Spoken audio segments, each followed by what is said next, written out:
اعوذ باللہ من الشیطان الرجیم بسم اللہ الرحمن الرحیم۔ السلام علیکم ورحمۃ اللہ وبرکاتہ ومغفرتہ۔ ناظرین گرامی، انسان کی زندگی کا سب سے بڑا عمل اپنی نسل کو آگے بڑھانا ہے۔ شادی کے بعد سب سے بڑا اہم سوال اور مسئلہ یہی ہوتا ہے کہ خوشخبری کب ملے گی، اور اس کا سب سے زیادہ پریشر بھی لڑکیوں پر ہی ہوتا ہے۔ اسی وجہ سے اکثر اوقات لڑکیوں کو پریگننسی ہو نہیں پاتی، یا پھر ہوتی ہے تو مس کیریج ہو جاتا ہے۔ ایسا بھی دیکھا جاتا ہے کہ پریگننسی بھی ٹھیک رہتی ہے، مس کیریج بھی نہیں ہوتا، لیکن جب اولاد دنیا میں آتی ہے تو کسی نہ کسی اعضاء سے محروم ہوتی ہے یا پھر کسی بڑی بیماری میں مبتلا ہوتی ہے۔ معزز سامعین، یہ کہنا غلط نہ ہوگا کہ پریگننسی کے دوران ماں کا خیال رکھنا سب سے اہم ترجیح ہونی چاہیے۔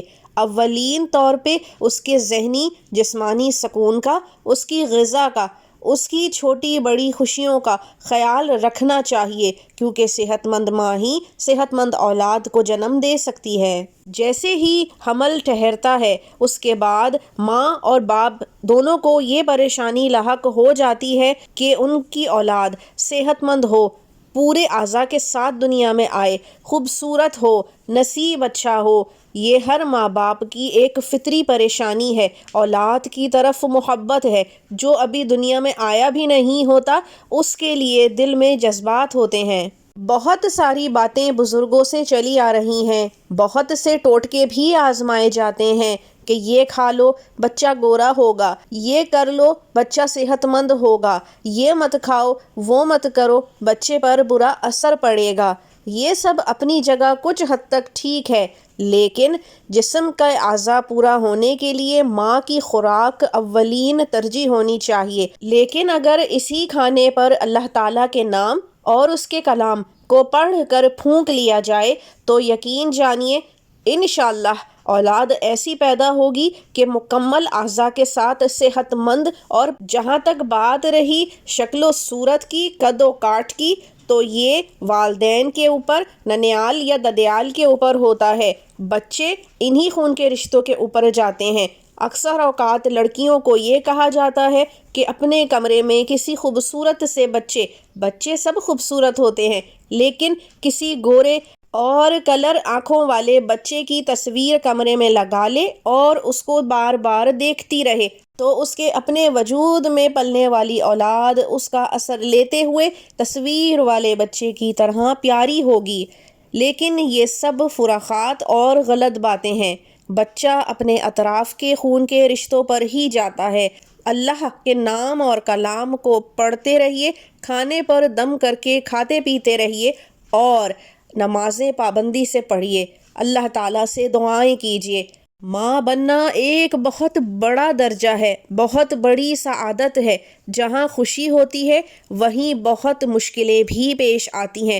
ایک پوری روح، جسم، انسان عورت کے اندر تخلیق پا رہا ہوتا ہے، تبھی اللہ تعالیٰ نے ماں کے قدموں کے تلے جنت کو رکھا ہے۔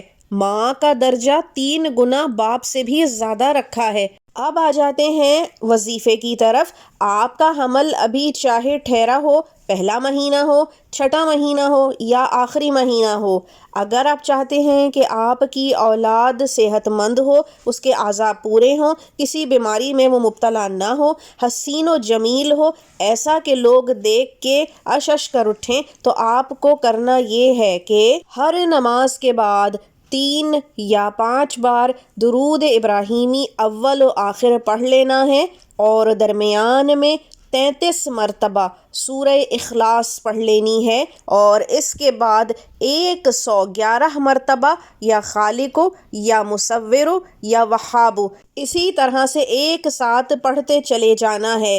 اس کے بعد آپ کے پاس کھانے کے لیے کچھ بھی ہو یا پینے کے لیے، اس پر پھونک کر دم کر کے اس چیز کو کھا یا پی لینا ہے، یا اگر تھوڑی دیر بعد ٹھہر کے بھی کھانا ہے تو بھی دم کر کے رکھ لیں۔ اس طرح سے بچے کے چہرے پہ ایک الگ ہی نورانیت اور خوبصورتی ہوگی جو دیکھنے کے قابل ہوگی، اور وہ صحت مند اور مکمل بھی ہوگا۔ انشاءاللہ اللہ تعالیٰ ہر اس لڑکی یا عورت جو ماں بننے والی ہے اس کے ان تمام مراحل کو آسانی کے ساتھ گزار دے، آمین۔ اب اگلی دفعہ تک کے لیے اجازت دیجیے، اللہ حافظ۔